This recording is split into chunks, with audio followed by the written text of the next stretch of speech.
I think all commissioners are in person, so all JFAC members as of this moment are participating here in person. At this time, I'd like to orient everyone to our hybrid environment and cover a few specifics on how tonight's meeting will be run. Members of the public may attend the meeting here in person or electronically by using the Microsoft Teams link provided on the JFAC website. Additionally, there is a dial-in phone option for those who wish to use it. For commissioners who are joining virtually, if anyone loses internet connectivity during today's meeting, please reconnect with us by phone. Please keep your phones and devices muted until you are called upon. Turn off sound to any other devices around you to minimize interference. For virtual attendees using Microsoft Teams, please turn off your video feed. I will address when it is appropriate to turn it on in a moment. The Microsoft Teams meeting chat should only be used for participants who need technical assistance and for members of the public to request to speak during the public comment period. All public comments must be shared verbally for the record during the assigned public comment periods. Additional notes for JFAC members: if commissioners participating virtually wish to be recognized to speak on an item during the course of the meeting, please turn on your video feed and raise the virtual hand in Teams. Emily monitors the video feeds that are an indicator of who would like to speak. Do we have any commission members who joined us via phone today with or without the video option? There's nobody. Okay, there's nobody online. Additional notes for our members of the public who would like to provide feedback and comment: we will hold public comment periods at the beginning and end of the meeting. Those requesting to speak may do so during only one comment period and will be allotted up to 3 minutes to speak on tonight's agenda items. When virtual attendees are called upon to speak, you must unmute yourself by clicking on the microphone icon that is located on your command bar. The moderator does not have the ability to unmute you. You will be muted when your time has concluded. Lastly, this is a public forum. Today's meeting will be recorded and posted to the county website. All information associated with today's meeting, whether written or spoken, is subject to Freedom of Information Act requirements. I am Stacy Snyder. I am the chair. Willis Harrell is our vice chair. I'd like to introduce Emily Garrett, who will be our new county board staff liaison, and we must give a farewell and express a sincere gratitude to Matt Ladd, who is our outgoing county board liaison and who's here for his last meeting. Thank you for all you've done, Matt. Thank you, Matt. And, welcome to Emily. Thank you.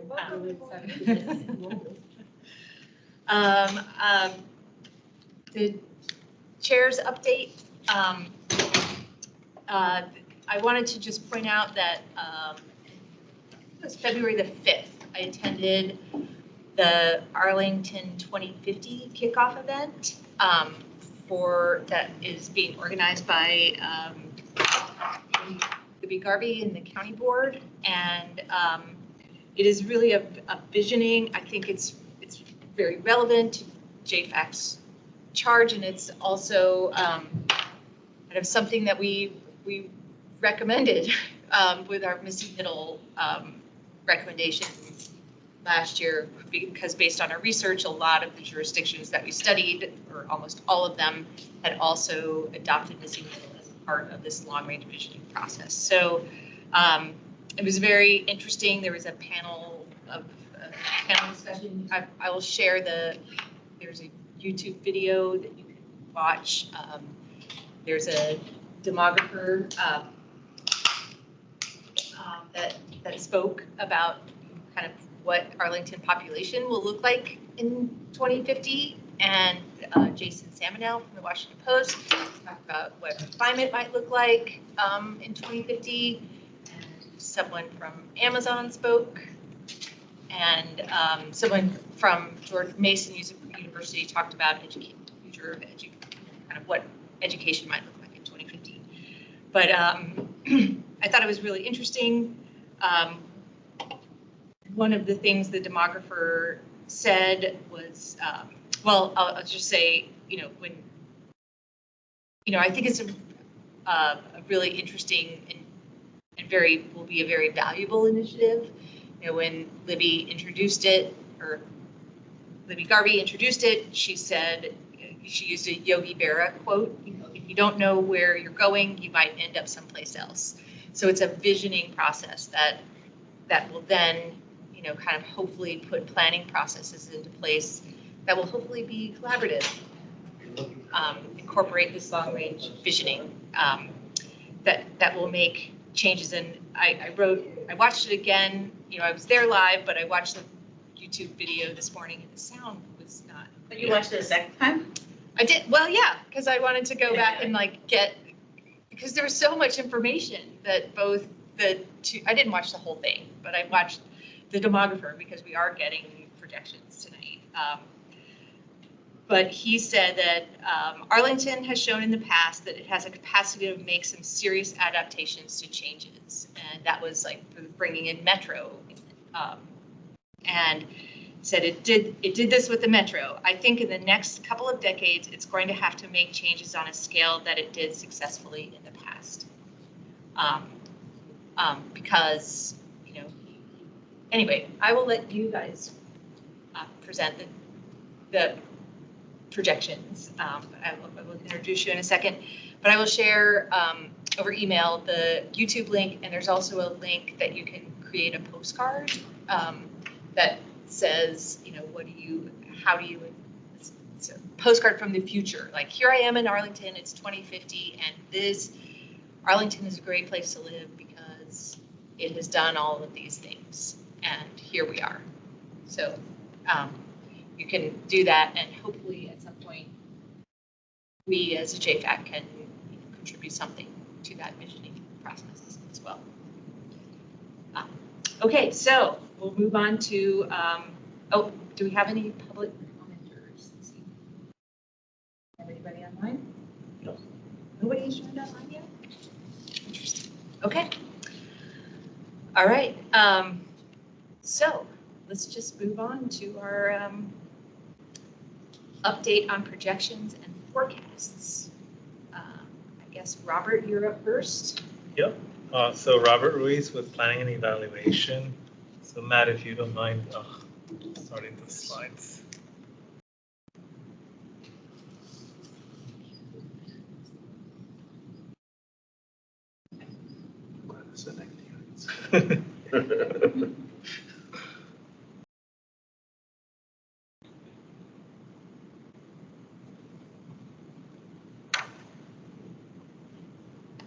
Great, thank you. So next slide, please. So I'll cover context on the recent enrollment projections and the factors which inform the projections. And then we'll review the actual figures for that projections. And then afterwards, Elizabeth and Nicole will present on county demographics. So next slide, please. Next. So at APS, there are 4 different types of figures that inform next school year's enrollment. So planning and evaluation projections is just one. So those 4 sources include secondary special education and maximum pre-K special education, and that comes from the Offices of Special Education in the Chief Academics Officer's office.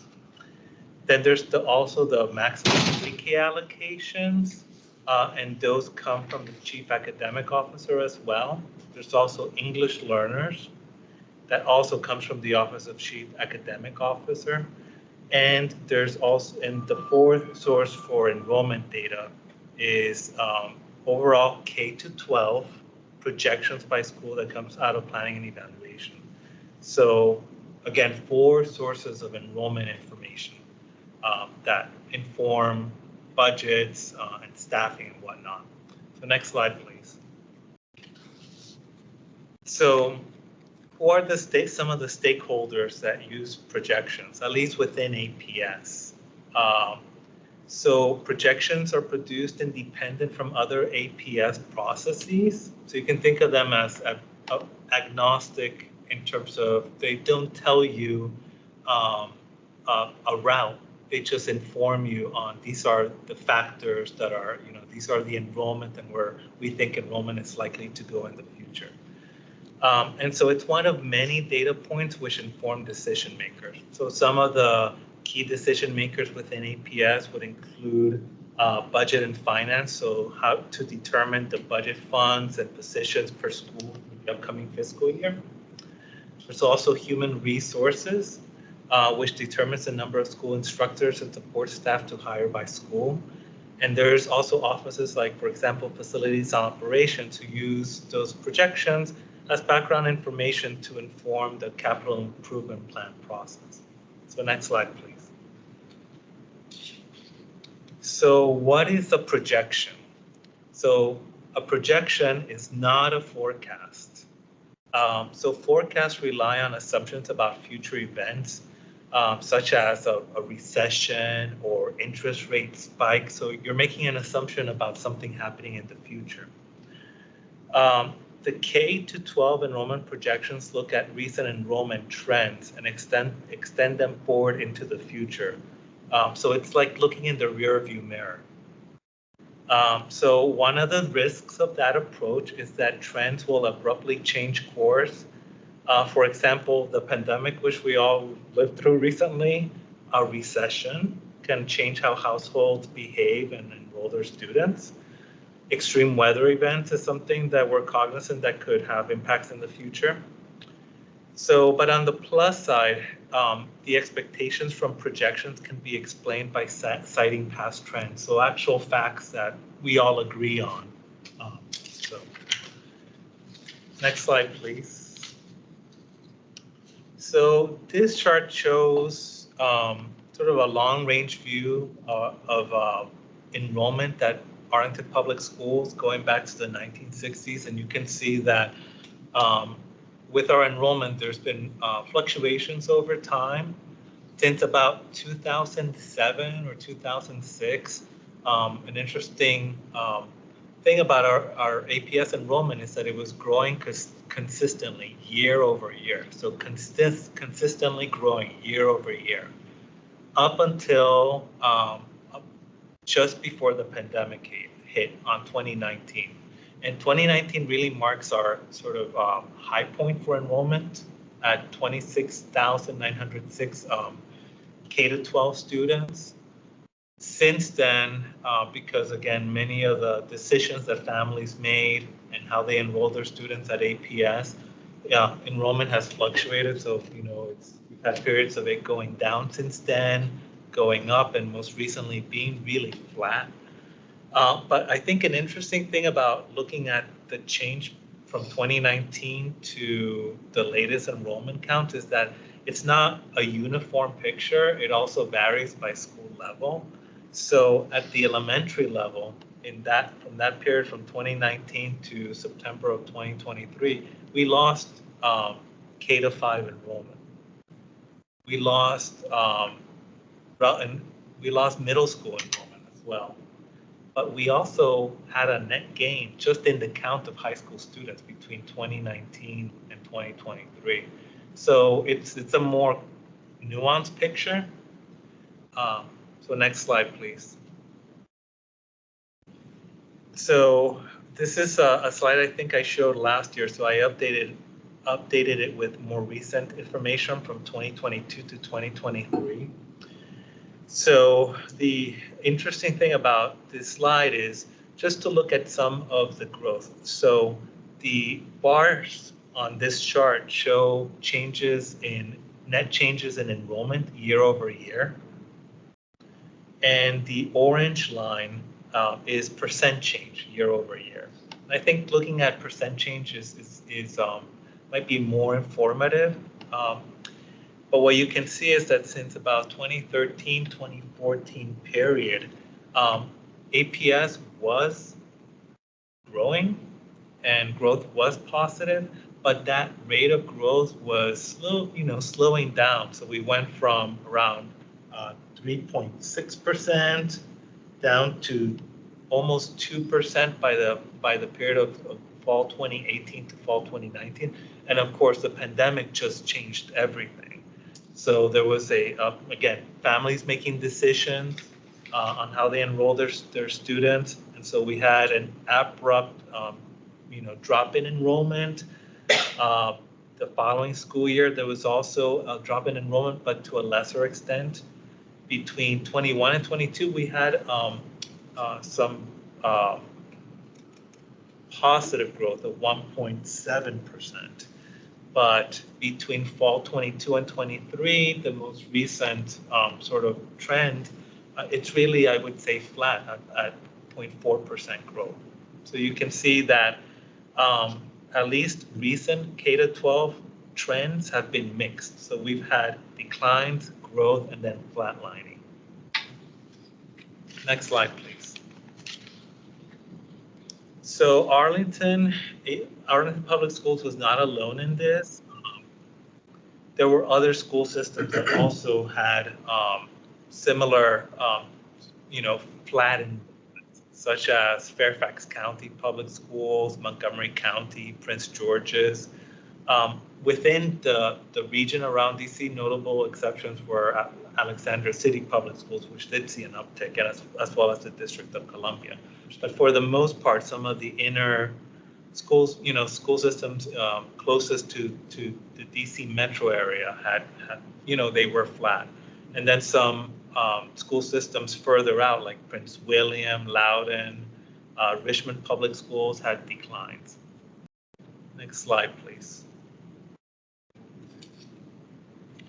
So one way of looking at growth is through a concept that is called kindergarten replacement. So kindergarten replacement is the difference between the number of incoming K students. So for example, incoming K students September 30th of 2023, and the number of grade 12 students the prior year. So grade 12 students for the prior school year. As you can see, for around the period between 2008 to 2019, that kindergarten replacement averaged around 650 students. But since 2020, that replacement from 2020 to 2022 averaged around 170.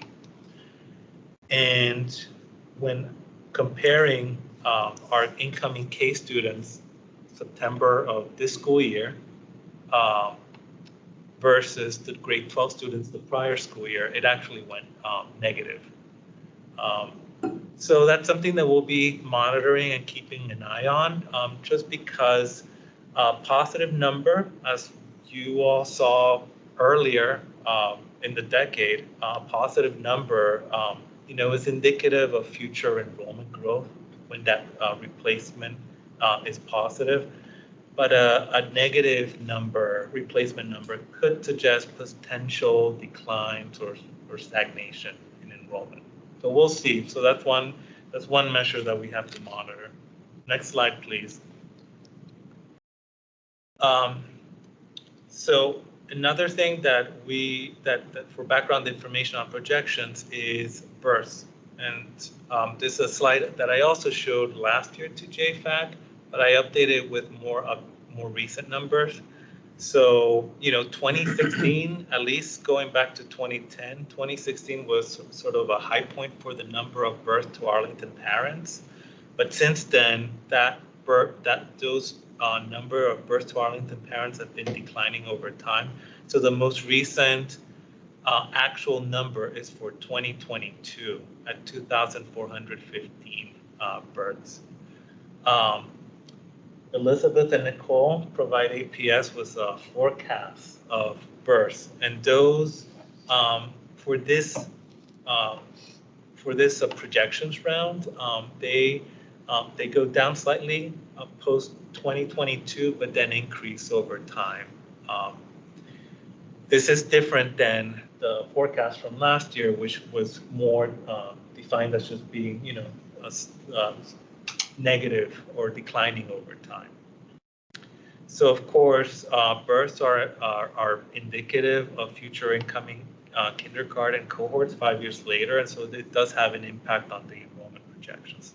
Can I ask a question throughout, or do you want to wait at the end? Do you want to, why don't we wait? So next slide, please.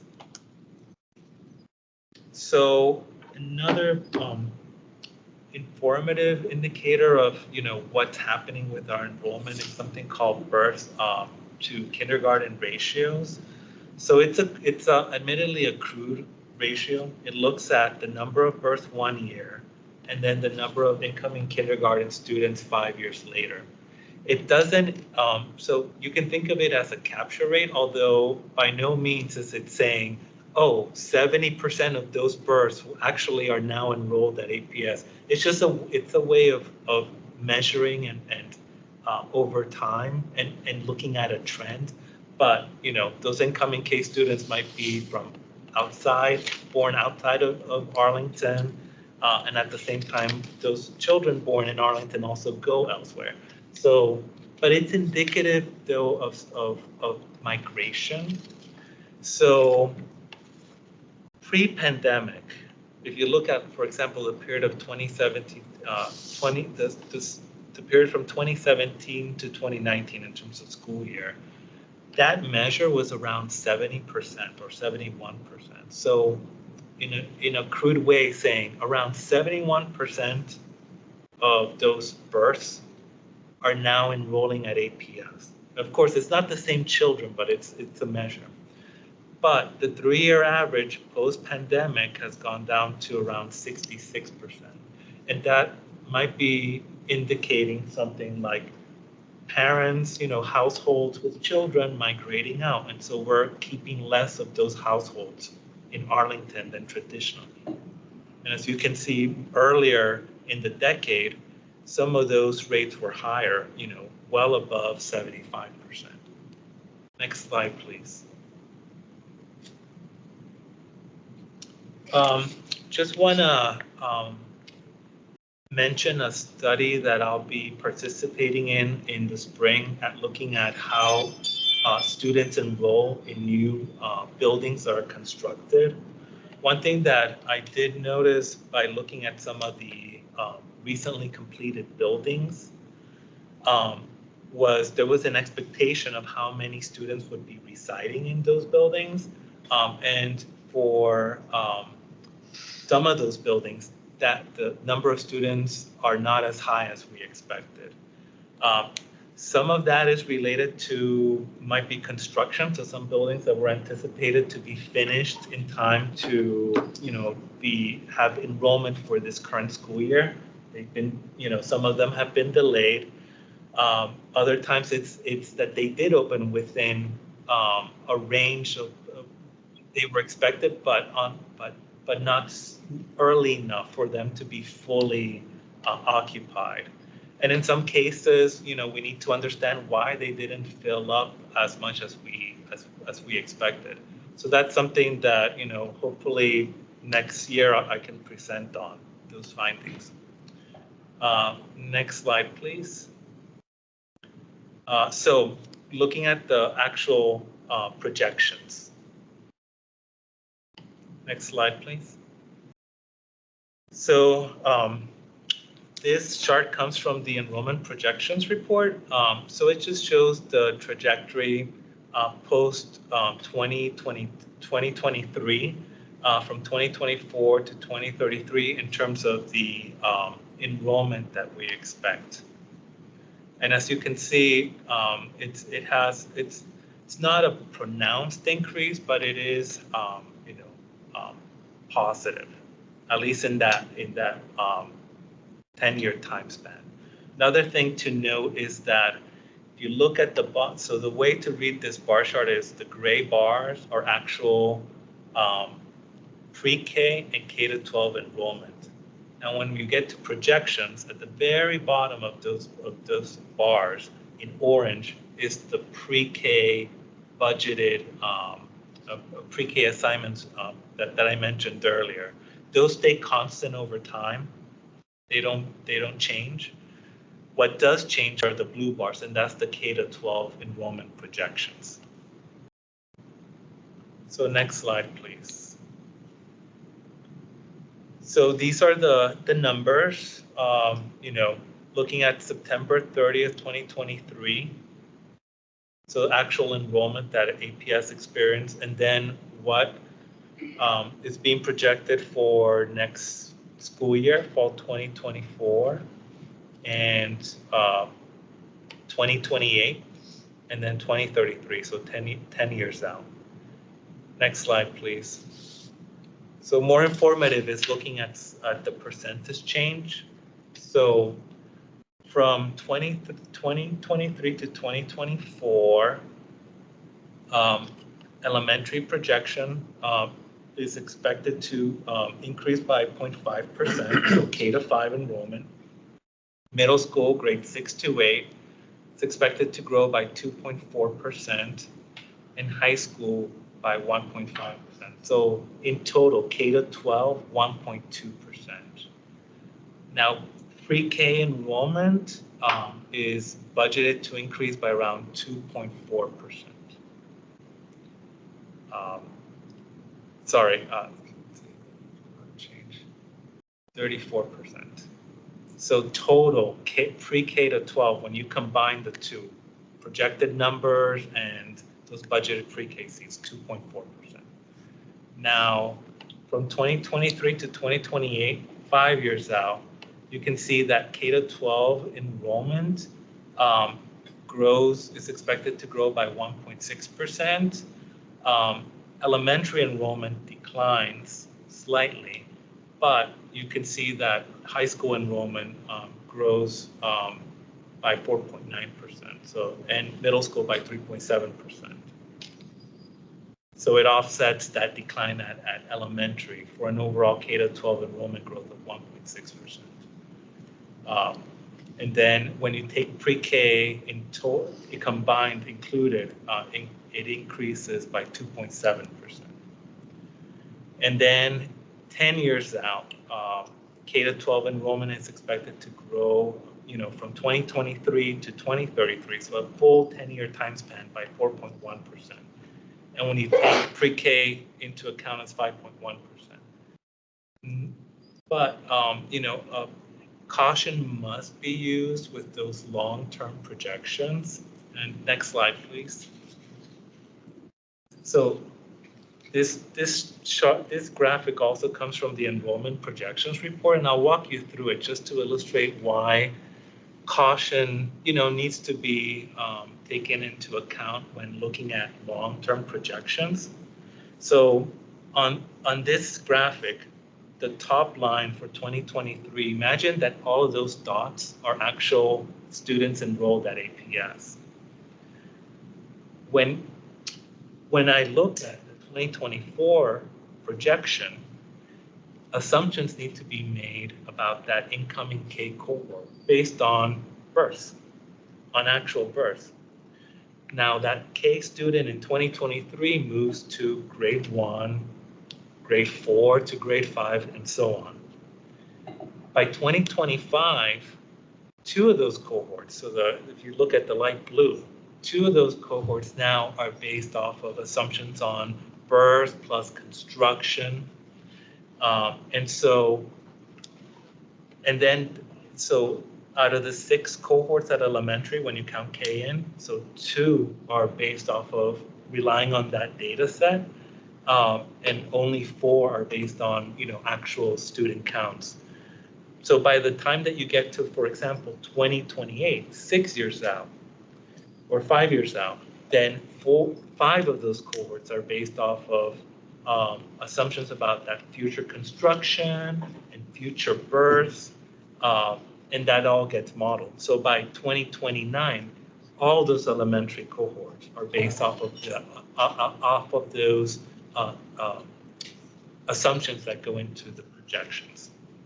So that's why I always say do exercise some degree of caution when looking at the long term, especially at the elementary level. Once you get enough years out, but also at the middle school and even the high school level once you get to a certain point in time, because those same assumptions will ripple through all the other cohorts.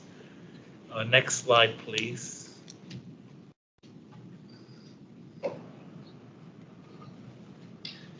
So this chart just shows some of the enrollment projections over time. And as you can see, how I started the presentation, you're always looking backwards. You're always looking at what recently occurred to think about what the future could look like.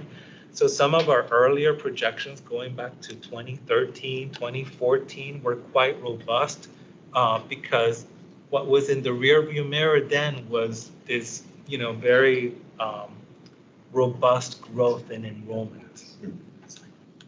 Recently, with the fall 2023 and the fall 2022 projections, you can see that, and even the fall 2021 projections, you can see that the at least what we're seeing in the rearview mirror in the recent past, that narrative is different, and so those assumptions, those factors that go into the projections are different, and so it's not as robust as it was before.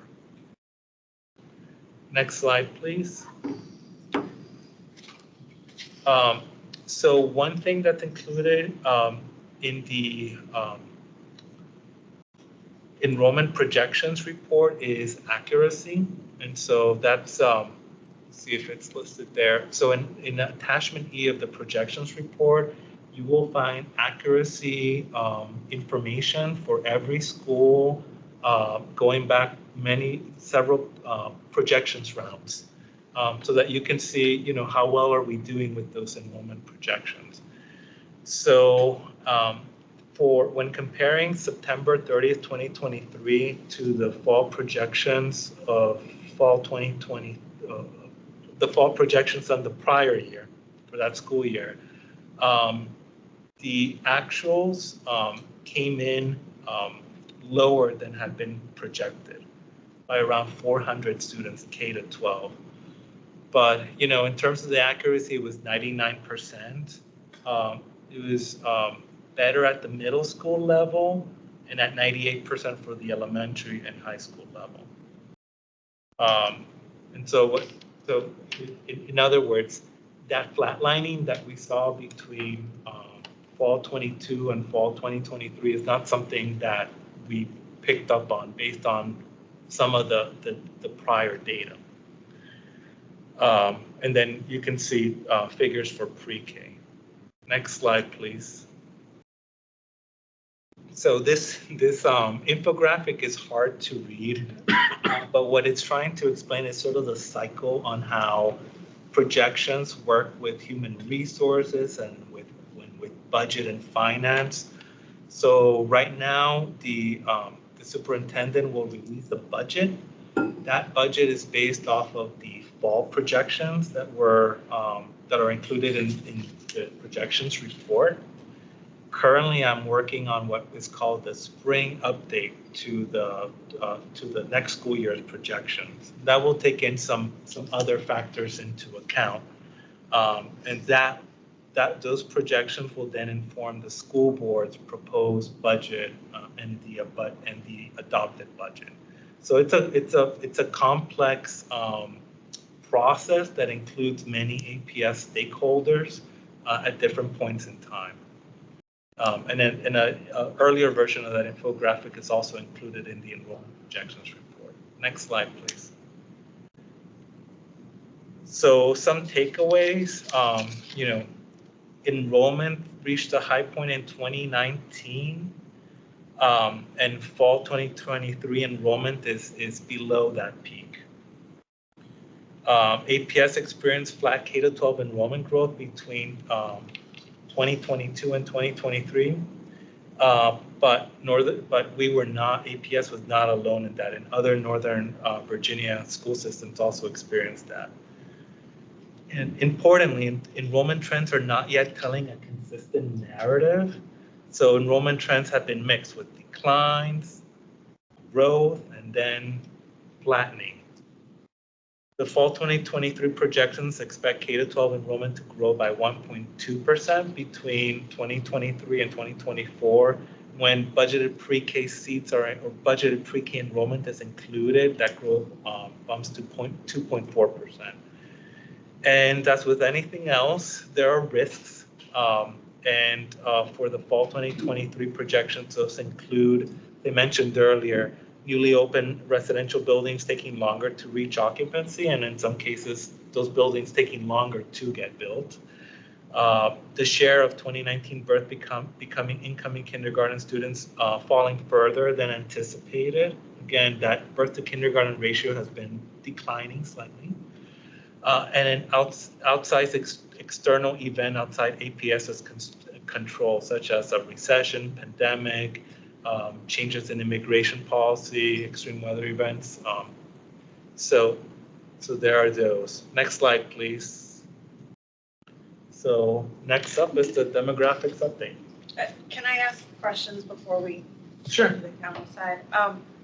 Could you go back to slide 15? I think that was the one. It's page 15, yes. Yeah. Could you explain why the bottom number, the pre-K enrollment, I understand it's just a placeholder and so you have the same number 1235 across all of it, but why 1235? That's so. The previous one was 919 or Yes. 916 or 919. So- So the Office of Early Childhood in the Chief's Academic Officers, office, they determine the pre-K seat, the pre-K and budgeted pre-K enrollment by school. Okay. And so that's independent of the projections.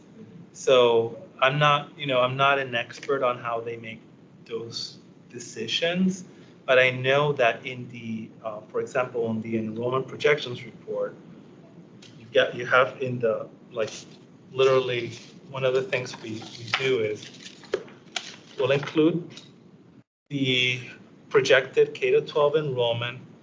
On this side, we'll include the budgeted pre-K seats, and that's determined by that office. I mean, the governor put a budget out that was going to, I think, cut pre-K funding in half. I was gonna ask about that. So like, how valid are those numbers? Yeah. I mean, we can, I'm hoping that at our Because I March think a lot's meeting, based on we that can- number, right? we can take questions like this and see if we can get answers from the other APS staff that Robert, Yeah. Robert works in planning and evaluation. He does this report. And so I think, we can make a note of these questions, and because I have a question about that pre-K too, because you see, and this sort of goes into the larger question that, does anybody, is it okay if I ask a question?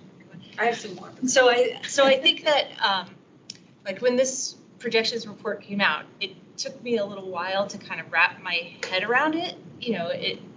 Sort of looking at it compared to last year's projections. And last year's projections, they're visual graphs in the pre-CIP report that show, the enrollment projections relative to design capacity seats. And so I think for me, it was a little bit confusing reading that, okay, there's growth, but that's growth from, relative to design capacity seats that APS has. Like if you look at a capacity, if you entered all of those numbers into a design, capacity utilization chart, at least even based on the numbers that are based on actual births and not really full on assumptions, by 2028, we're looking at a surplus of, we're still looking at a surplus of seats at every school level.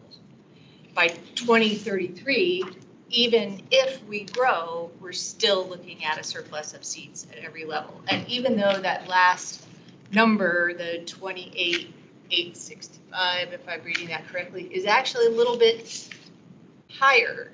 You know, the total pre-K through 12 is a little bit higher than the 2019 number where we reached our peak at 28,020. APS added approximately 1,600 new seats in between 2019 and 2021. Those projects were finished. They were planned before we saw the, kind of the decline in birth rate and the pandemic. And so that was the Cardinal and the Ed Center, and some new seats were created at the Career Center, the second floor of the library. And so,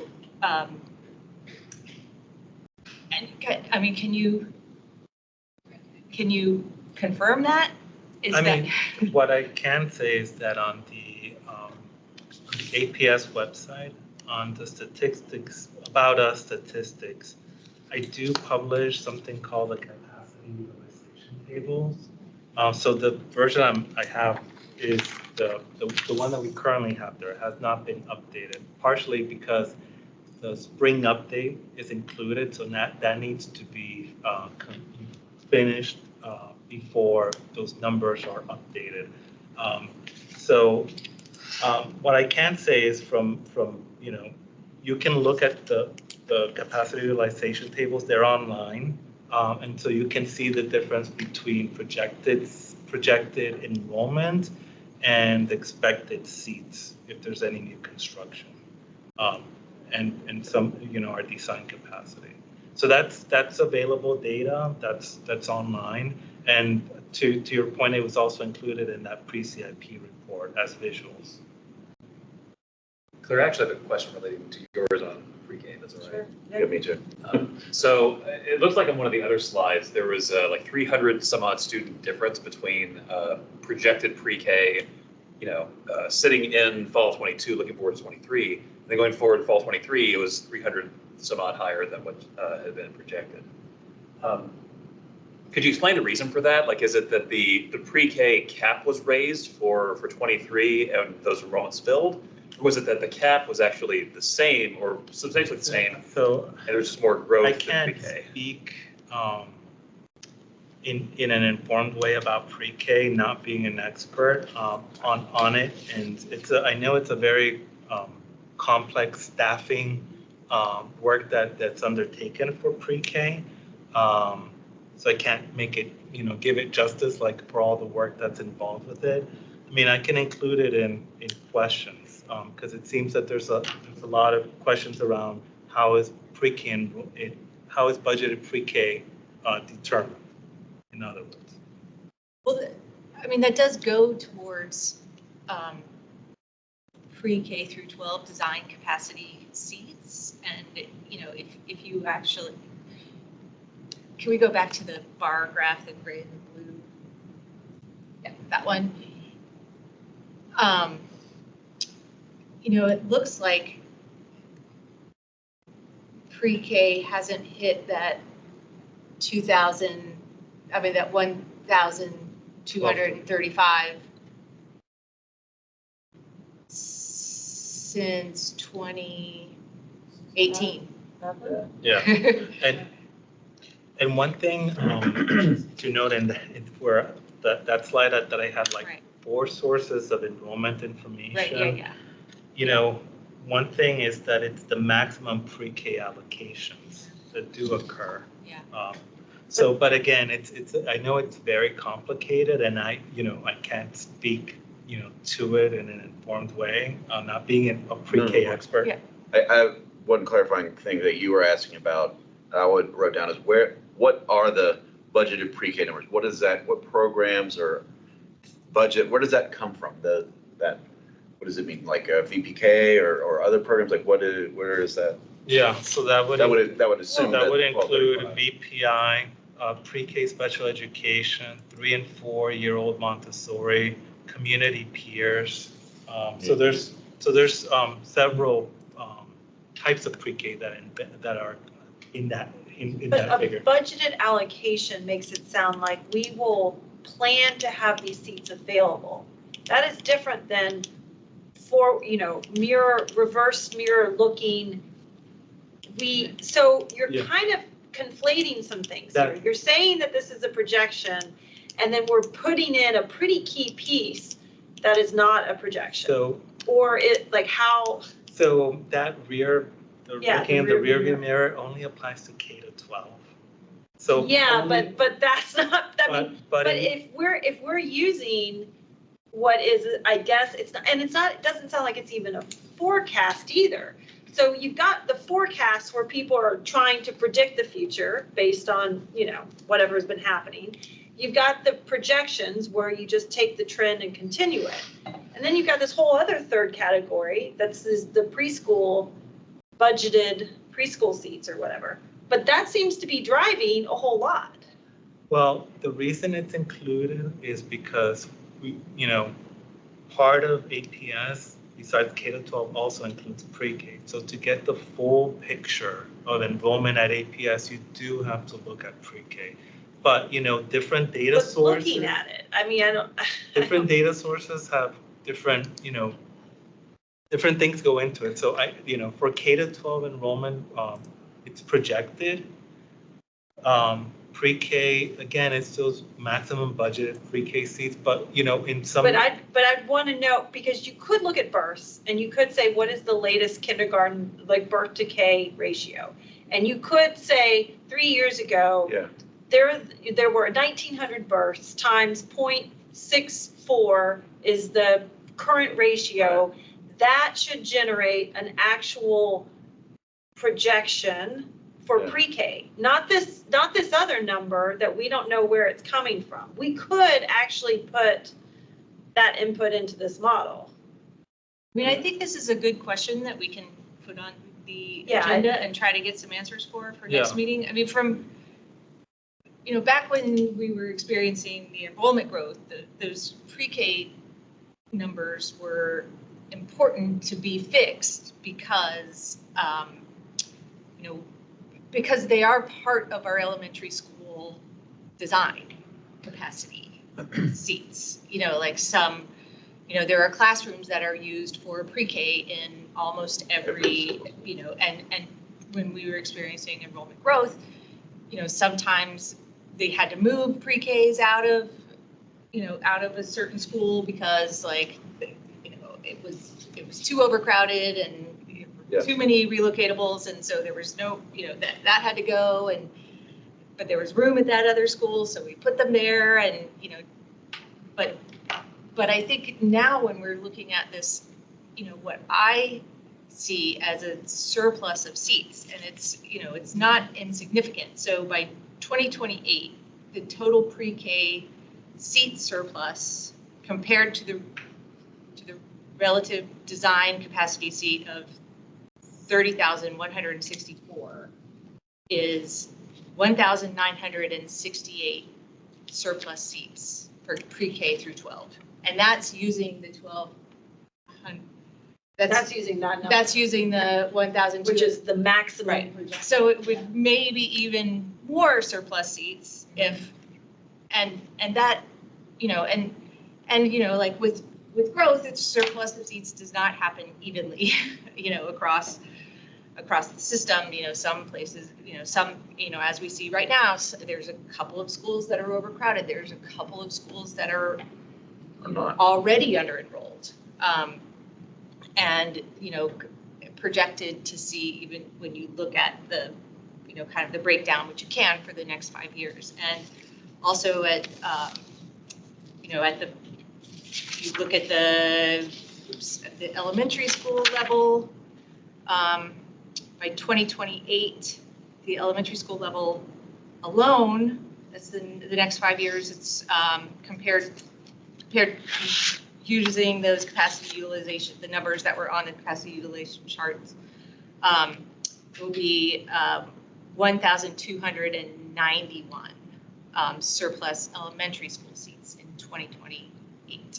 Like you said, those aren't spread evenly across the county. No, they aren't. And that, if you look at those numbers that are in that report, that projection report from January, and well, I think it was the pre-SIP report from June, right? And it's got all the zones and whatnot. It tells a different tale at the elementary, middle, and high school in different zones of the county that the superintendent used. And it's interesting. I think you're absolutely right that, you know, you've got overcapacity and undercapacity across the system, and it needs a nuanced approach to move things around if you can, because no one wants to close a school. And nobody wants to try and talk about boundaries and things like that. But if you can move more seats over to an area and kind of have, I don't know how to do it, but like have a pressure relief for those overcrowded areas through whatever you guys think is a good idea.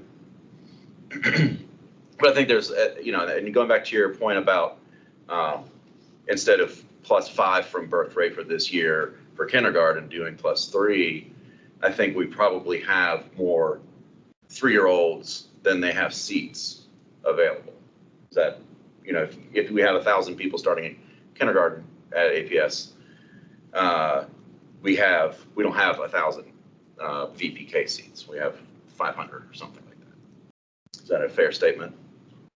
I Right, mean, not I everyone. can't- Not everybody goes to everyone- pre-COVID. The 0.64 probably, it's much lower, so that's Yeah, probably yeah. not a good indicator. Although you Just could something to point probably out, yeah. look historically at the birth to preschool ratio, and you could develop another indicator. It might be 0.16 for Yeah. that or something, Yeah. but you could still Totally, do the same thing, Yeah, I think. totally. I was just saying it might be. Yeah, yeah, And yeah, so- you're right, it would be lower. than So I'll 0.64. talk to my colleagues in that office that does the pre-K budgeting and see if maybe one of them, someone can come and That'd speak, be you know, That'd be great. about that. Yeah, or, Thank you. yeah, I mean, anyway, you can, Another Oh, question sorry. about the forecasts versus projections. Are we able to actually kind of incorporate as a fifth source of information or something, the national birth rate trends? That is obviously a forecast, not a projection, but it's kind of baked in to some degree. It's not, So, doesn't count immigration, but like, so I would say that like with everything, it's always more complicated than you think. So for a lot of the trends, like how students like transition, graduate from one grade to another, looking at trends over time and overall enrollment at APS. So that's the projections, but there are some key inputs that are based off of forecasts. And that would be two key forecasts, housing and birth. And I know that Elizabeth looks at some bigger trends on that birth forecast.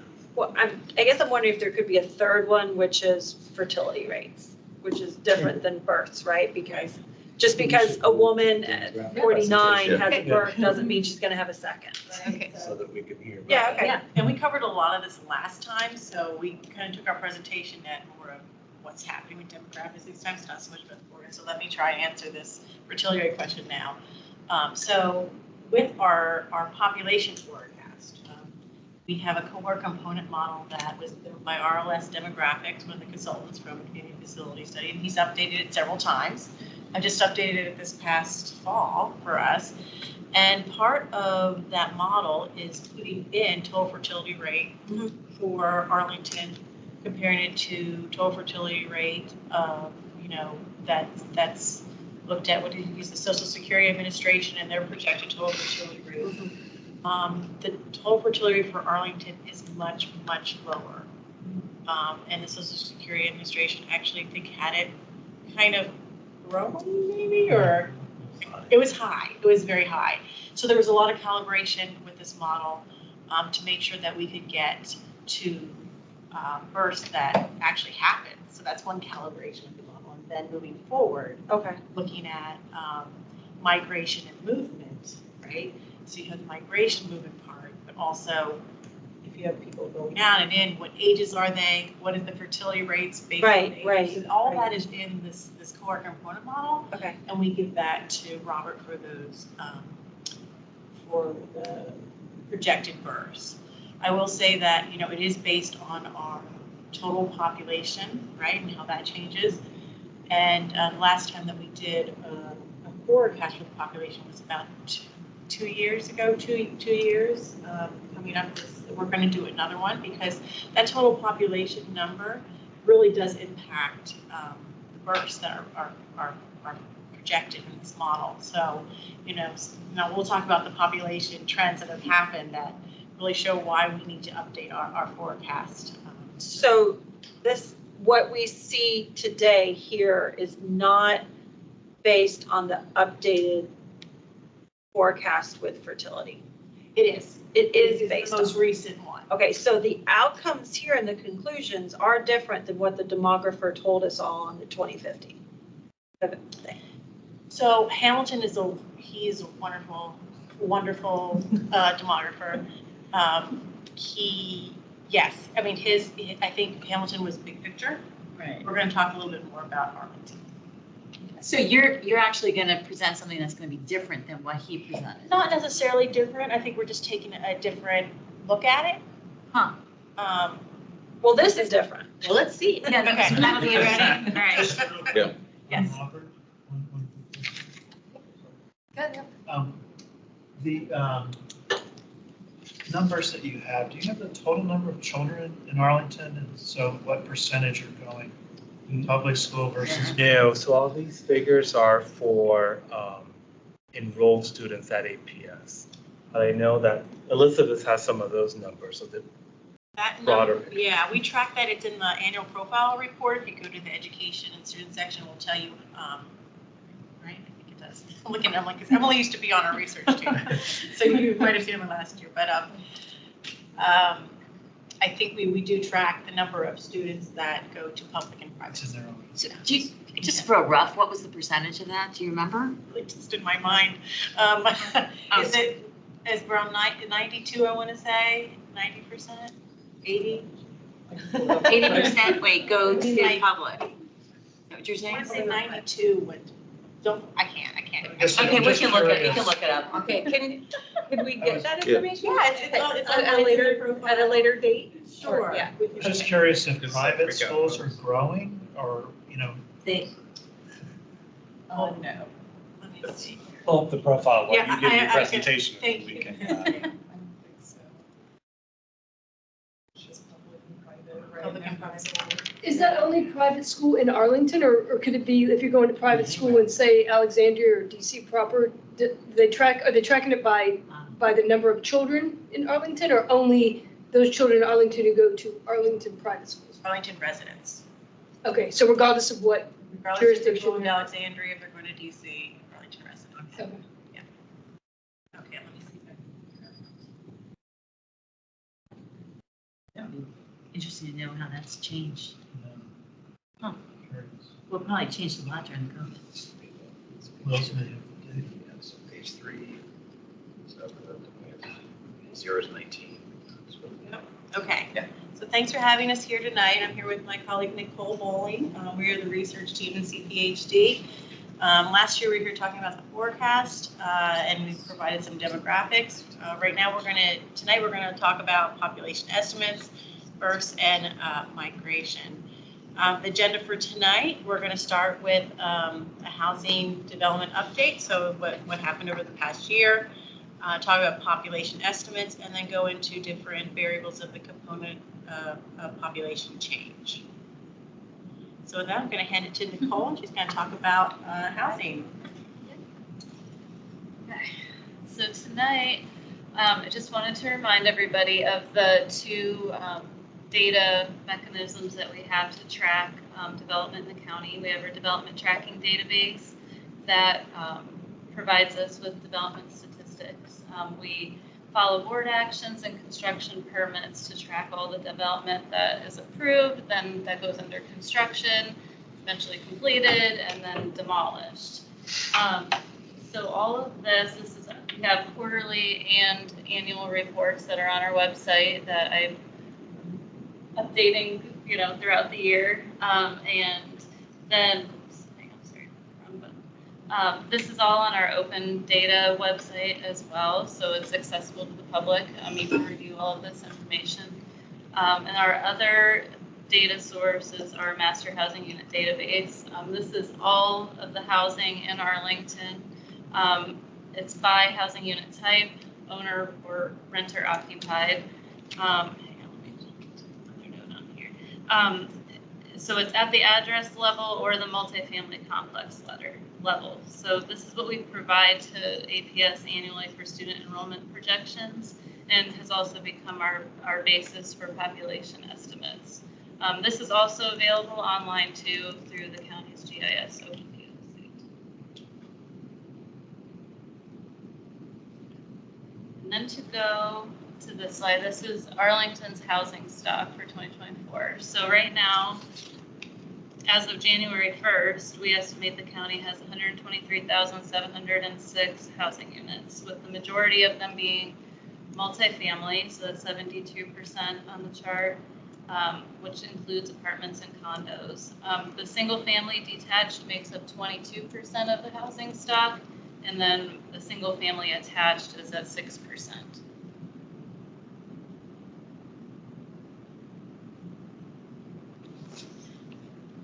So this captures the net new housing units. So this is over the last 10 years. So the net new housing units is 15,302 that were added to Arlington's housing stock. So the majority of these, so 97% were multifamily, 2% were single family attached, and 1% were single family detached.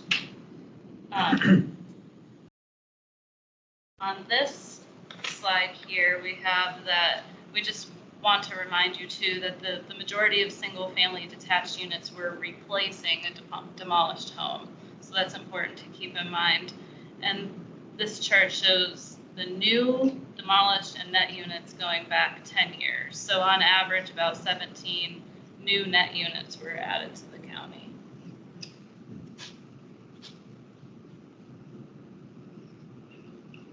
So then if we change here, we're looking at the multifamily, the net new housing in Arlington. So very small amounts of this were demolished on an annual basis.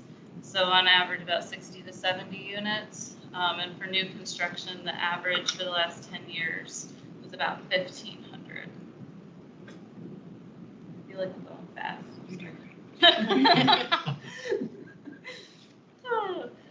So, okay, this side here, these are all the units that are currently under construction in the county. So that's a little over 3,000 housing units.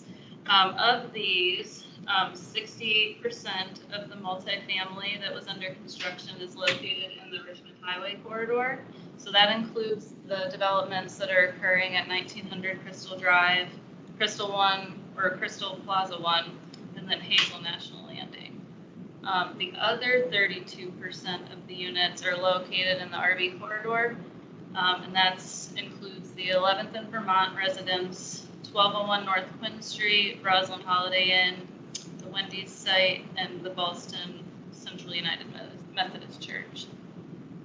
Now, all of these units, they don't come in or come online at once, so we're always monitoring that through those quarterly reports that I mentioned in the beginning with the development tracking. And also, one thing we just wanted to note here is that over the last 10 years, we took a look at just the projects that have been completed. And on average, it took about 5 years from approval to completion for projects to come online. Is that for the bigger projects? For Yeah. 5 years? Yeah, for the So what's for the major, like multifamily? multifamily, the major. The multifamily. Yeah. Mhm. So this is just what's currently being done. Like right now, there's 42 accessory dwelling units in the county being, Yeah, that are under construction, yeah. and single family, there's 167 houses. Mhm. Okay. Yep. Are those last two things she mentioned across the county, or are they also concentrated where the blue bubbles are? No, that they're across the county, like the single yeah. family. I figured. Yeah, Thanks. yeah. And does under construction just mean that a building permit's been issued but no occupancy permit yet? Right. Okay. Right. Yeah, once it has an occupancy permit or a CO, that's when we call it complete. And for the multifamily, it's over 50% of the COs that come in, then we consider it complete. So then it still takes a little while for it to come online, so. Interesting. And about how far out, are you, so if someone applies for a building permit, would it take 2 to 3 years to be finished? But What was from under Oh, yeah. construction to completion, it was about, was that, 1.5 to 2 years. okay. and that's for Under- multifamily? Yeah, that's multifamily too. So when, Robert is using projections and student generation factors, you really only have a real picture of what's coming for 2 years? Or is there can you see further out? Right, so we have what's under construction now. Right. And then we have what is in our forecast. Okay. Because we build our forecast from the bottom up, Okay, project-based. right. So we talk with planners and have an understanding of what is likely to come first. And we put that in the forecast as Okay. well. So Robert gets a special forecast where we go and look at the next 10 years in the forecast. Okay. And we actually put an annual number with that. Okay. Narrow it down. Robert schedules meetings with affordable housing folks and we get all on their schedules and everything. So the Goodwill site is somewhere in the special one. Yes. What's interesting of we're obviously focused on the projections that you just briefed us on, but there's a lot of things I'm thinking about in the county that 3,335 units from a joint perspective is concerning, not just for a public school system, but fire, police, biking, all the things that make Arlington great, I think, in my mind anyway, that are now going to have a lot more people, which is great, more the merrier, but are we looking at that is that part of your brief? I'm sorry, I'm getting ahead. Yeah. I mean, remember Nicole said that 15,000 units came online last 10 years. So you're averaging 1,500 units a year. Yeah. I think in the fourth quarter, what did we, 1,200 units were just completed in the fourth quarter of last year. Yeah, libraries, all the things that are a joint. But you're getting to the next part. Who's filling these units? Yeah, that sounds great. Thank you. Sorry. Think I'm passing it back over to you. Right. So the development part is really, really important for Robert's projections, for our forecast, because we need to understand what's changing with the built environment, how is it changing, and then how is that reflected in the population. So I'm going to go through some population estimates. Most of them are from the Census Bureau, so keep that in mind. So the blue bars here are all population estimates from the Census Bureau's Population Estimates Program, and you can see from 2012 going up to the decennial census, which is that really bright yellow line up there. It's not as bright on my screen. So I hope you guys can see it. We steadily had population increase, and then we had the pandemic, right? And then we had a decline in population. The gray bars for 2023 and 24 are our estimates that use development and also factors of average household size and occupancy rates to come up with those current estimates for 23. So we estimate that we have reached and surpassed that of the 2020 census. And again, you guys are always the first to see these numbers because they haven't come out in the profile yet. So yeah, you guys are a selected group. We're special too. You are, but you are very special. Go us. So just keep in mind that the next slides go up to the date is 2022, and that's because that's data from the Census Bureau, and they break it down by age. So this is looking at population 2020 to 2022, and I realize this is kind of difficult to really see what's going on here because it is 3 years of data. It's broken down to 5-year increments for the ages. But I wanted you guys to have this, so you have this in your records. But what we did was we also broke it down and grouped the ages into 10 years to make it a little more manageable. And you can start to see things. The 0 to 9, right? That we see a decline there. We also see a decline in the 30 to 39. And what we realized is that, those 0 to 9, they're not getting in their car and leaving by themselves, right? They have parents. So it's probably that 30 to 39 age range is really corresponding with that 0 to 9. And that's, 30, 39, that's the high time for, fertility rates for women. That's the peak age range. So that's one hint of what's going on. You have probably families that are leaving. So that's your first hint right there. We also see areas that we have increases, the 10 to 19. Really kind of, to me, I saw something in the 50 to 59. Well, what's happening there? It's probably folks that are a little more grounded in Arlington, a little more invested. They might not be as willing to get up and go. They have kids that are in middle and high school, so they're probably staying here. So that 10 to 19 really look close to the 50 to 59. I'm not saying that they're 100% correlated, just pointing that out. And that's because overall, the fertility here is delayed because it's not, I think the average is still in the 20s nationwide, but Yeah. Okay. It's in the 30s here, yeah. Yeah. Okay. So, yeah, pointing that out, the 0 to 9, another one to look at 30 to 39, and then we have those 70 plus, which we're really seeing increases as well. So, we thought, how do we know what's going on? This is 2020 and 2022. Does this make a trend? What is happening? How much has been impacted by the pandemic? So we thought, let's take a step back and look at a little bit more data going back, just a little bit more. And we thought, let's start at 2012, do 12, 17, and 22. Those are 5-year increments. You can see this is the 5-year data for 2012. One thing to note here is to think about where we were in 2012. We were coming out of the recession. During the recession, Arlington was a place to weather the storm. Actually, this region was. A lot of people moved here. 2012 millennials, the oldest age group, which is turning 30, 31. I know that for a fact. And, so they were moving here. This was a great place to get a job. And, but did they stay, right? Could they stay? Could they afford to stay? And I think we'll start seeing that with the data in 2017, see a little bit of changes, and then 2022. So we're gonna look at this a couple different ways, just so we can see it differently.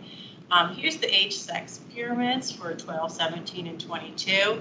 What's interesting about 12, it's almost like we have 2 triangles, right? So we have that really big one. Let me see if I can get a pointer.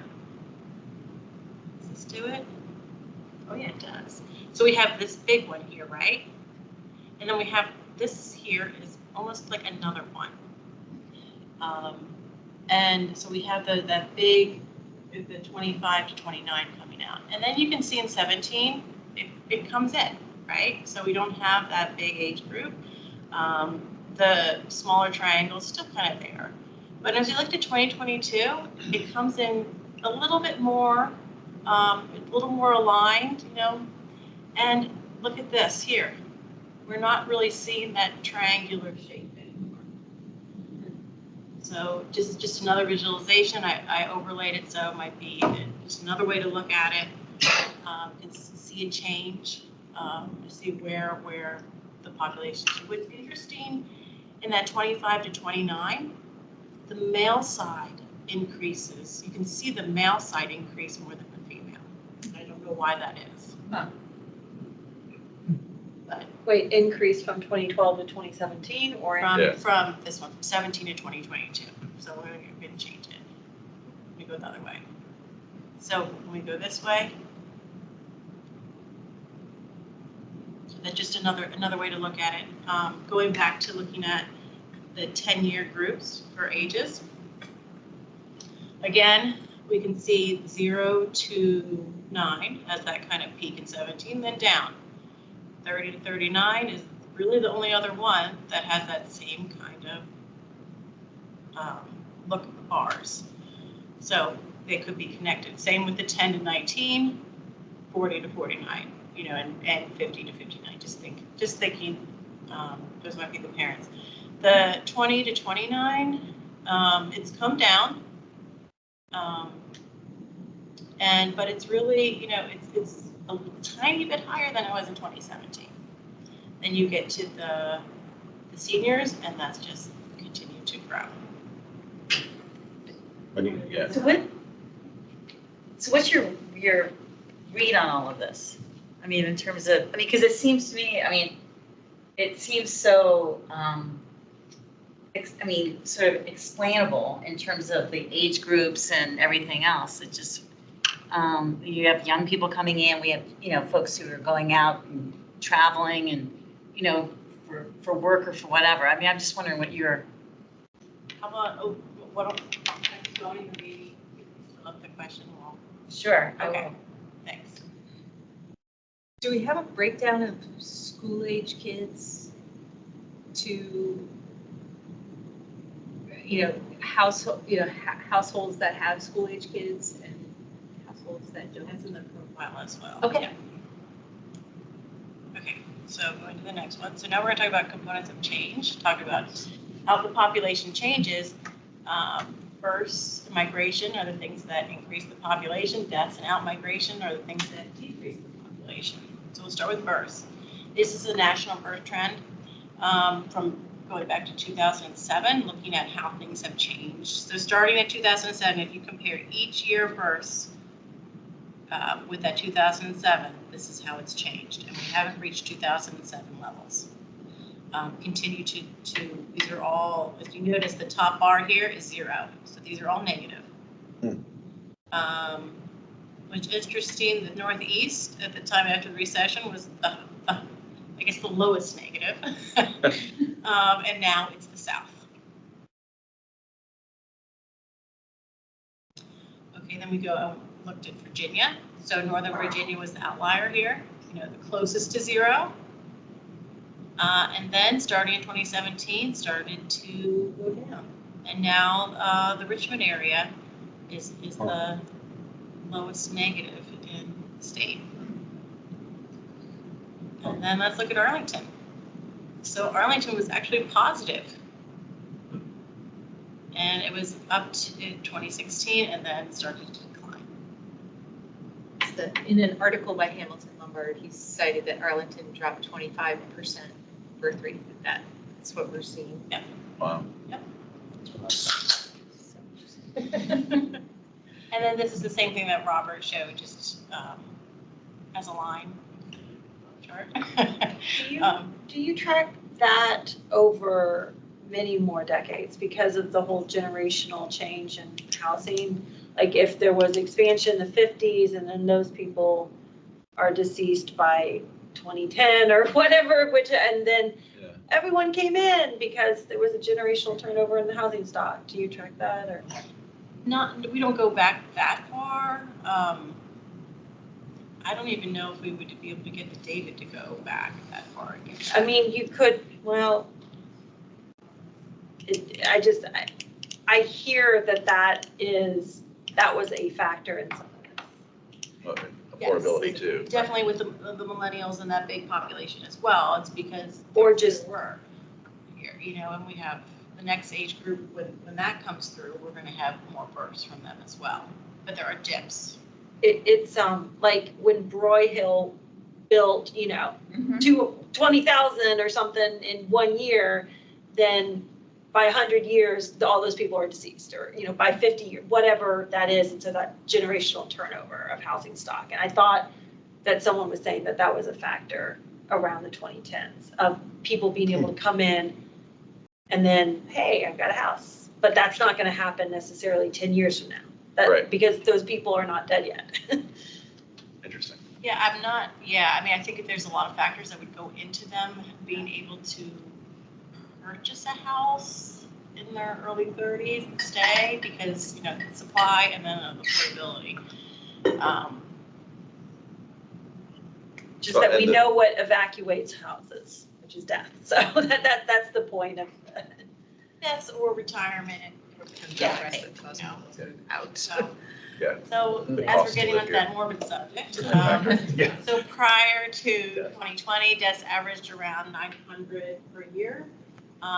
2021 and 22 goes up to 1,200 per year. I really think it's because of, COVID, and then we also have an increasing senior population. So more people in the senior population probably means more deaths.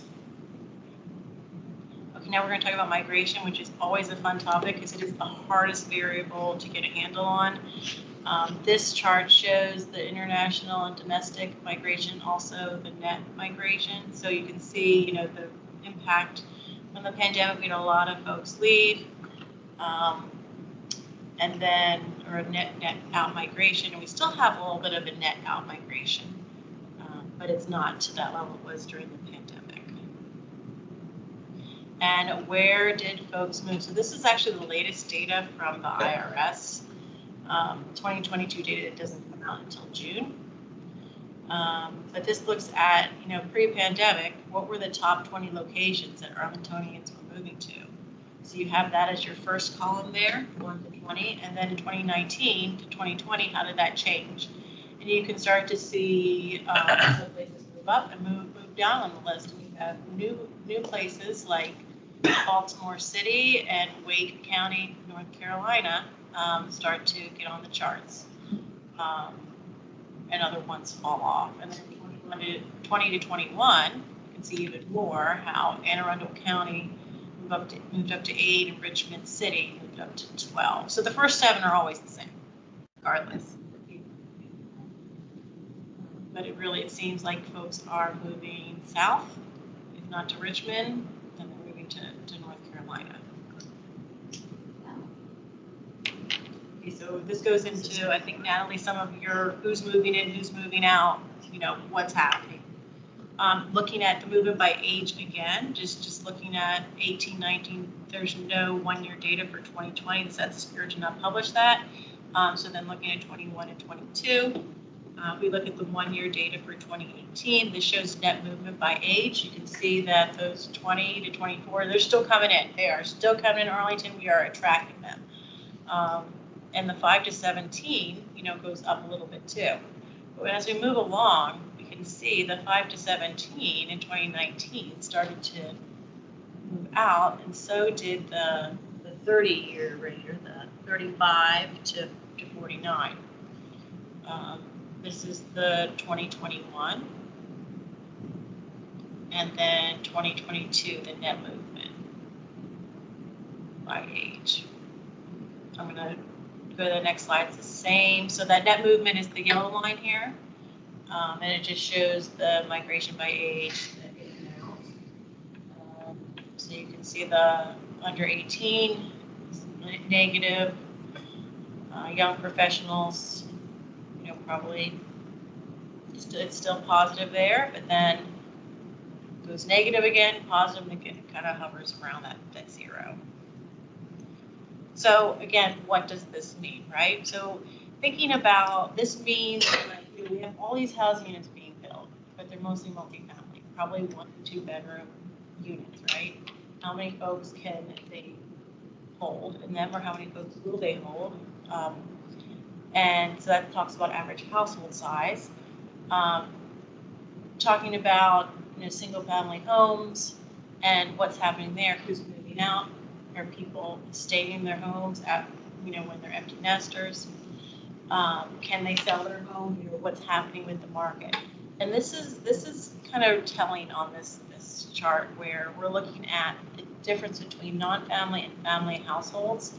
And if we look since the 2020 census, we've actually had a decline in family households. So a family household means people related living together. Non-family means that they're not related. They're either this one-person household or they're roommates or, that kind of situation. So looking at from 2020 to 2022, we have had a decline in the family households. So right there, we've lost families. And the last time that's really happened was in the 70s, according to this chart. 70s. 70s. And that's, when we saw that population decline in Arlington, it's because we're having that household structure shift. We're having a shift from, we're seeing families move out, and yes, families are moving in, but probably not at the same rate. And where we're growing is in the multifamily housing, which has lower household sizes. So if we look at our average household size, it's down to 2.05, which is, similar to what it was in 1980, 2.07, 2010. So key takeaways, housing stock is growing, majority of multifamily units are the ones that are being developed. In 2021, we had resulted from the pandemic. We did see young professionals and family move out. However, we are seeing young professionals move back in, but it's a different dynamic. It's a different household structure. We're not always seeing families move back in. And average household size continues to decline. Now, in next month, the Census Bureau will be releasing the 2023 data, so we'll have new numbers. We'll have the 2023 estimates. Hopefully, they're somewhat close to our population estimates that we were putting out. Weldon Cooper, I would have to say Weldon Cooper Center and the projections that Hamilton works on are actually higher than our estimate for Arlington. So I think they're 242, something around that, and ours is 240. So he's a little higher than us. For next year. No, sorry, for 2023. Okay. Population estimate. Yeah, so we continue to monitor. I mean, we're fascinated by what's going on right now. We want to really understand what's happening. We're trying to use all the data and resources. Robert and I are always sending each other articles and data. Have you seen this? See this article, what's happening here. So we're constantly talking about this, constantly trying to get a handle on what is happening and how we can provide that information to you all. So with that, I guess Natalie, I hope I answered your question about. You did. Okay, great. I mean, it's interesting. Thank you. I think it was a Weldon Cooper Hamilton article about Virginia and about Northern Virginia, and he said, where he said that Fairfax County lost population for the first time ever last year. Wow. Yeah, and at the Arlington 2050 event, he attributed a lot of the outmigration to remote work and, kind of this new Landscape, this new work landscape. generation, this new landscape that allows people to live in an affordable place out and, and not have to commute Right. 2 hours into work. Do you have the same data for other jurisdictions, like average, all of this, could you compare it to DC, and Montgomery, and to Fairfax? Yeah, so most of it is census data, and yes, it is. Are we wildly different, or are we similar to? I haven't done the comparison yet. That would be interesting to see if we're similar to DC for Alexandria. How do you synthesize then your presentation with Robert's presentation? I don't see them meshing. What, Claire? Well, I mean, How do you synthesize the two presentations? So Elizabeth didn't touch on that population forecast. Right, because I didn't talk about that this time because I thought we were just giving demographic update, but I can bring the population forecast up if that's something that you all would like to see. Well, I mean, but you did say that families with children are moving out. Right, so. And so how is there gonna be growth? So based on the data that we get from Census Bureau, that's all going to go into our forecast that we produce and understanding, what is the average household size that we apply to all of the occupied housing units in the county?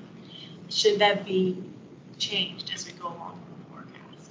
So this data and understanding all of these elements help us produce a forecast that then is used to create the Like student generation ratio? the birth projection, Oh, like our projected births, and then we give it to Robert. Yeah, I think the connection between our work is, so for the projections, a lot of data is about our students, how our student population has changed over time. But there's two key components that go in that are not a projection, they're a forecast that come from the county. So the birth forecast, Elizabeth uses the CPHD household and population forecast as one of the things that informs that birth forecast. But I think one of the things, the reason why the current projections have that upward slope this fall versus last fall is a change to the birth forecast. Part of it is in the background, there's an expectation of the county's population continuing to grow. And there's always been a bulge in the population pyramid, in that population, that's associated with those higher fertility rates. In that birth forecast, there's an assumption that that bulge will continue to grow at some of those key ages for the female population of some of the higher fertility rates, and that bulge will then, will move upwards in terms of age. And so the net result of that is that the birth increasing, because as the population forecast is increasing and some of that bulge continues to increase, there's an expectation that some of that female population will continue residing in the county. Mm-hmm. And you were right that some of the higher fertility rates are at some of the older population, females. And so that's where that shift occurred. So the 25 to 29 Christmas tree, the idea is they will end up being into that 30 to 35 and start producing the 0 to 5. And is that, but we did notice, I think what you were showing is that they don't stay here when they do necessarily. And so how is that ever going to be put into an APS document? How are you on our team? Well, and the other thing I wanted to say, Robert, is that it seems like the projection report that you produce is more appropriate for for HR, for example. I mean, because it's that sort of trend, and it's, you can make hiring decisions about teachers in classrooms over the 3 to 5 year range. But to use it for capital planning strikes me as a little bit concerning. Well, that's why I say that. And we need that forecast to be developed, not a projection, but an actual forecast. And I don't know that we're doing it for. So that's why, I started the presentation saying at some of those outer years, 5 years out, use some degree of caution because it is so dependent, especially at the elementary level, on that birth forecast. Now, the thing with the birth, so projections are updated every year with some of the enrollment changes as they're occurring.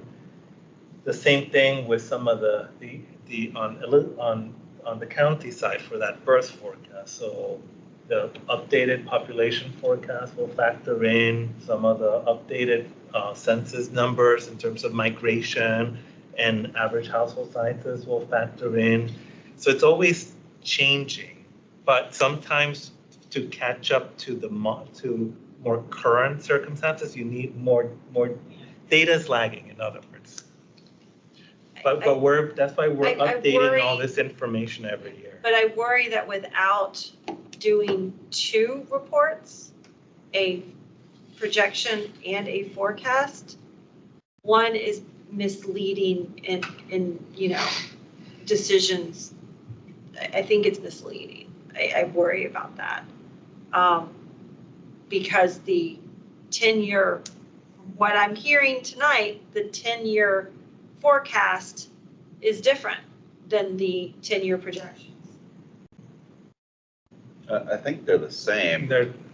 Yeah, I'm it's just hearing they're shown in different ways. Like what I took from the difference in presentations is they're different sides of the same coin, where one is focused just on children and APS projections for that aspect, whereas they're had more of a here's where housing's changing, here's how it's affecting the entire county infrastructure, where things are happening, where the growth is occurring, which I've personally found fascinating. To your point, though, I think we should have like a better idea of forecasting for growth or flatline or whatever we are saying APS is doing in the next 5 years. And the last thing we have is the pre-SIP report from June, right? Like that, we're waiting for the next. Well, So- what I'm hearing Right. that's different though is that a 30-year-old with a newborn 5 years ago stayed put, and a Right. 30-year-old with a newborn today is leaving.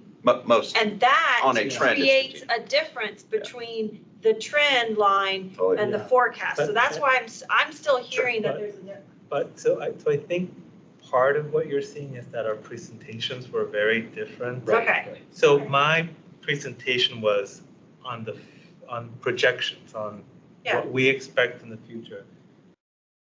Elizabeth and Nicole's presentation was about sort of some figures from the near past and what we're currently experiencing, but nothing about the forecast. So if you see Right. the population and household forecast, you'll see how it interplays with our projections, with the Okay. APS projections, because one of the assumptions that's brought out of the population household forecast is assumptions both of new housing construction and the type of housing construction and where it's going to occur, but also extracted from that population forecast is the expectation on future births. And that future births also brings into account And that's, in and out migration, that the population pyramid and changing population pyramid over time. okay. So that's the relationship, and that's why we cooperate on the data, because that sort of cooperation didn't always exist until the community facility studies.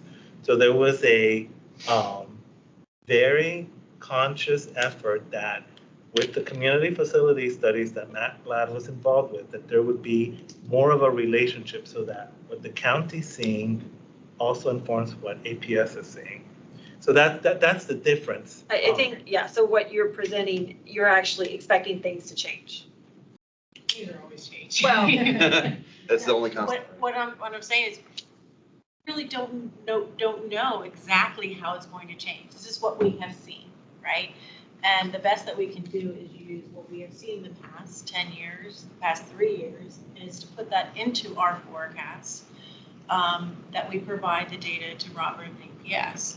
So, part of the idea tonight is to give you all that background on what is happening with the population, what has been happening with the population. So when Robert comes with his forecast, for next year, it will, you'll see like, oh, well, maybe that's a result of the house. Yeah. So as as Elizabeth and her team update their population household forecast, it's also gonna it'll ripple through a lot of other things like the birth forecast that's aligned to the population forecast. That also informs the enrollment projections. So it's not like we're in silos, we're working together. It's just the nature of the presentations were different. I think we need to go back to one of our old graphics about how this all works together with the errors and Yeah. everything. I think last year. Yeah, I was just thinking. Right, last year in February, the same group was here in Yeah. the same room. Yeah. Right, and you went into more of a deeper dive on these Yeah. topics. So I'd encourage everybody to go to the February 2023 JFAC meeting. And, I think the idea here was not reinvent the wheel, because most of you were here then. Yeah. Probably didn't want to hear the same information. And so is I like this brief. I mean, it's that- definitely awesome. like the Arlington County projections, that's what you have, that we saw last year, that's what's most current right now. That's correct. Okay, and I just want to also kind of to Claire's point, I mean, I think, first of all, I think you guys have, the the projections work you guys have done since the community facility study is really to be commended. I think that it is as accurate. It's based on the best information that you have at hand. You guys work together. It's housing forecast, and I well done. Thank you for that. I think for me, looking at this report, and especially coming in, having my experience working with facilities, APS facilities has been coming in when we were seeing 750 kids enter the school system every year. We had high birth rates, we had high people moving in. I was one of those families. My son, who's now in college, was a 2010 kindergartner, and went through the whole system. My daughter, she was a 2012 kindergartner. So we've been through that system, and now it's a different environment at APS, and it's hard looking at this report, especially after looking at the capacity utilization charts and the graphs in the pre-CIP report that show it relative to capacity. And this talks about growth. You have the population. It took me a while to kind of look through it. I had to do some numbers and compare, and it actually, the decline, especially at the elementary school level, the surplus of seats actually increases between now and 2028. Not everywhere. It's all over. Well, right. school-wide, and there are some schools that were under capacity that become more under capacity, and it's not just in one part of the county. But it's not linear, absolutely. It's everywhere. There's school. By my calculations, there were 8 schools, 2028, 8 elementary schools that would be operating at 80% capacity or less. One of them was Drew, and it's at 65%. There was Nottingham, Long Branch. So they're not, they're not just located in one area. They are in different places around the county, and that was just doing some basic math. But that, I think, is a picture that's really important in the context of capital improvement plan and budgeting, and also teacher staffing and kind of operation budget kind of things. And I saw a graph recently that showed the Arlington County population increasing, but the school age kids population is decreasing. And the question was asked, it was a budget advisory committee slide from a presentation they gave last year that said, should from a JFAC point of view, that should then we start thinking about facilities, public facilities for the different age population, like for the aging population, or libraries, or single whatever students. Anyway, I think it's an interesting thing, and there's always, at least with the projections, there's always been uncertainty in the out years, and it's just what you sort of to give you a guide. It's like the former JFAC chair Greg Greeley used to call it, like the hurricane's coming, and here's the path. Here's the path that you need to plan for, and it kind of gives you the very broad path. And as you get closer and closer, or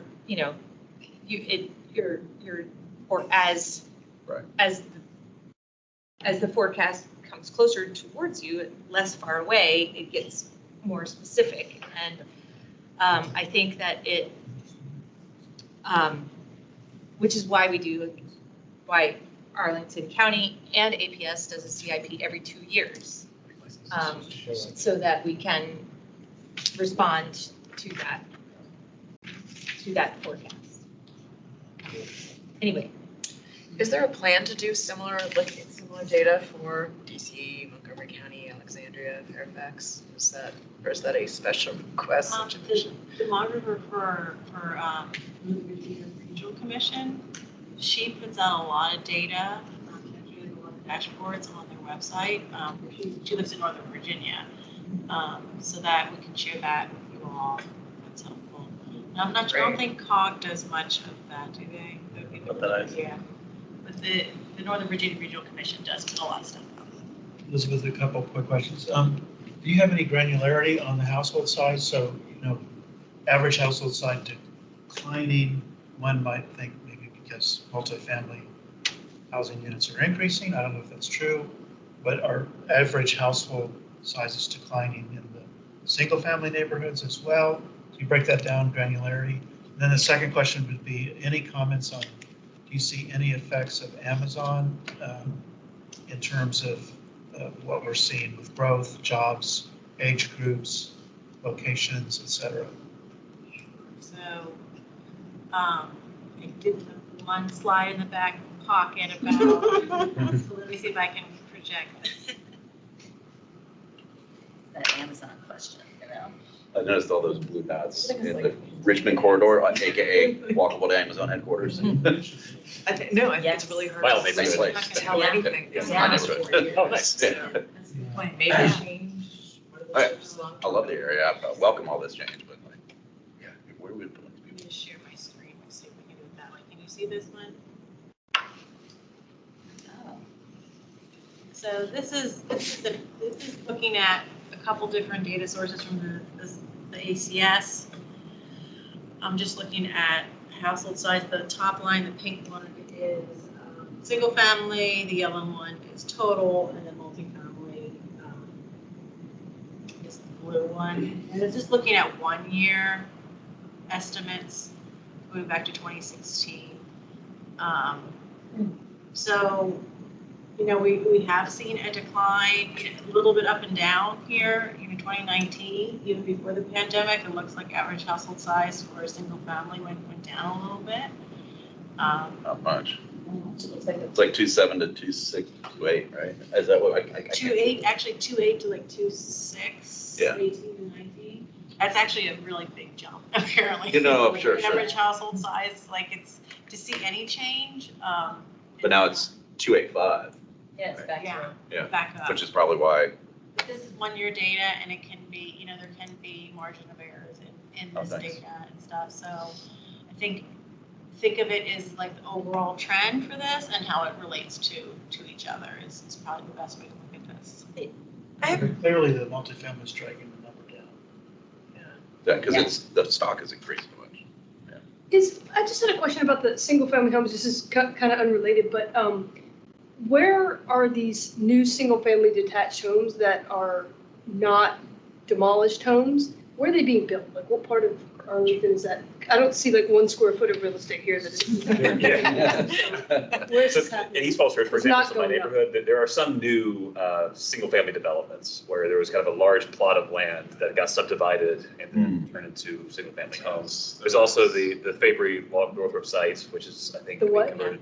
The what? The Fabry Northrop site near Madison Manor, that's, had the old Oh. historic home on the hill. Yeah, right. Now Yeah, but that's those now are it's big, 3 or those 4, are just right? big. 40 houses where one was. So they're not, Oh, okay. yeah, so they sort of happen in chunks when you have a But you're single-family That's development. attached But you're right, homes, yeah. right? Yeah, but they're 40 single-family detached. detached. They're Yeah. single-family Detached. detached. I just Yeah, haven't they're seen so early. anything that doesn't look like it was something. This is just curiosity, it has nothing to do with this. But I- so is that you say East Falls Church, and then where is this Madison? It's close by. Both north. Was by, Yeah, yeah. okay. I mean, we're talking about 17 a year in a Yeah, 28,000, I mean. Yeah, it's gonna be something very like- steep. But to talk about to Amazon, I think Amazon, for our forecast, if we did not have Amazon in our forecast, our office jobs would have declined more substantially than they did. So in our forecast, we looked at the vacancy rate at the time we produced it. So again, that was 2022. So we used the vacancy rates then.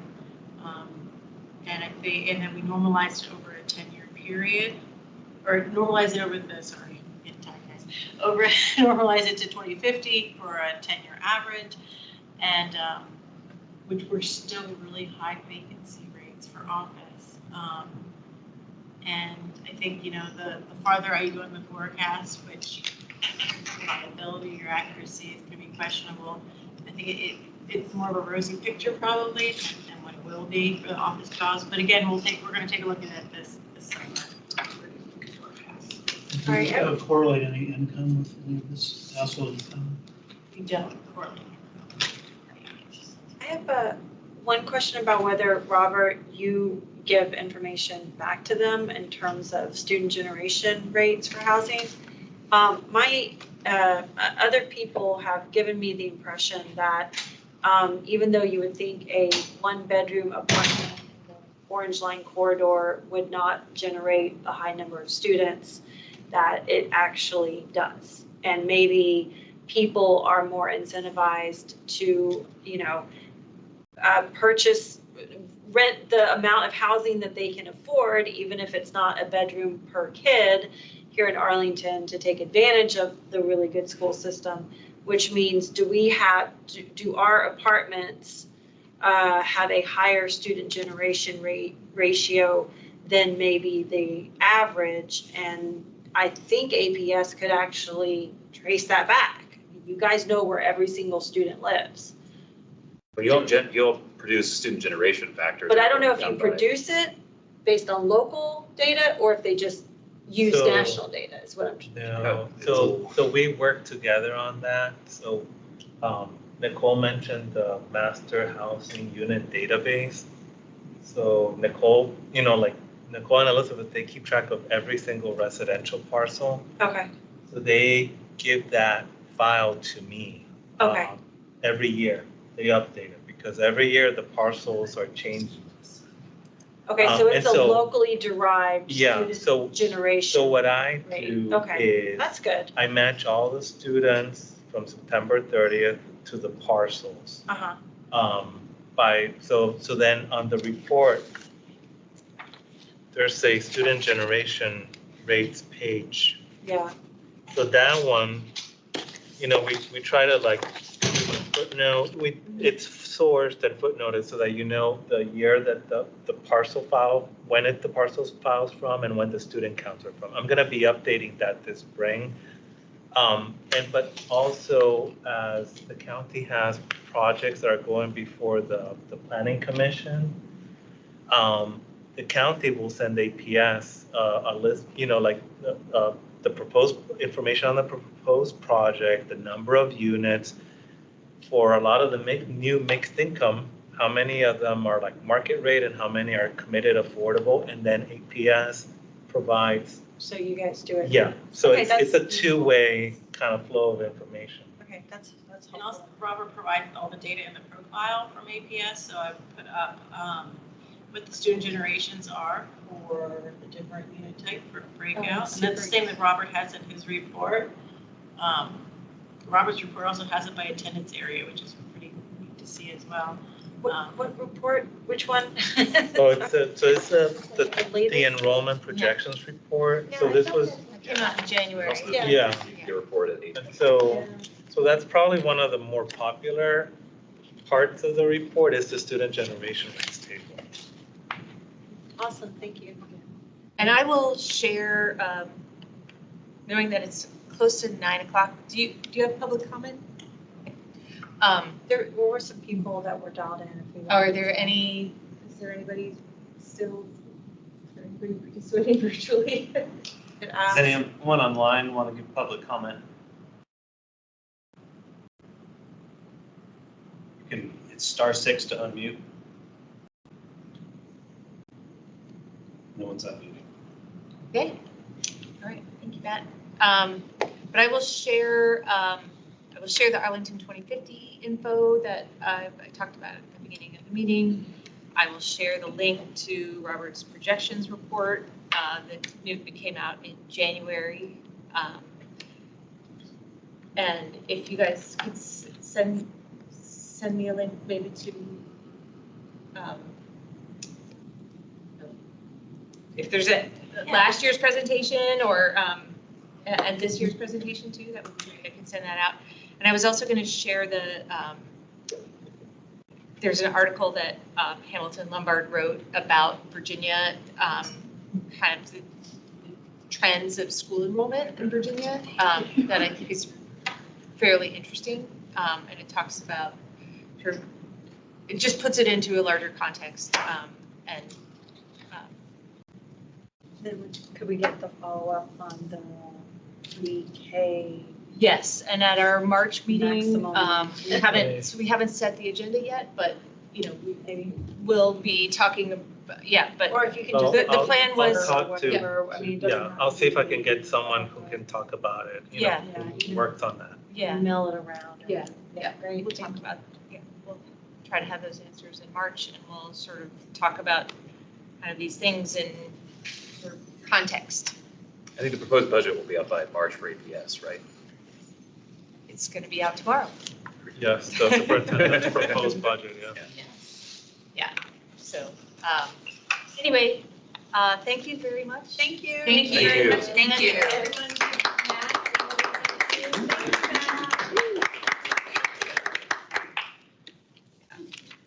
I know what you do. Stacy, you're on it. I know.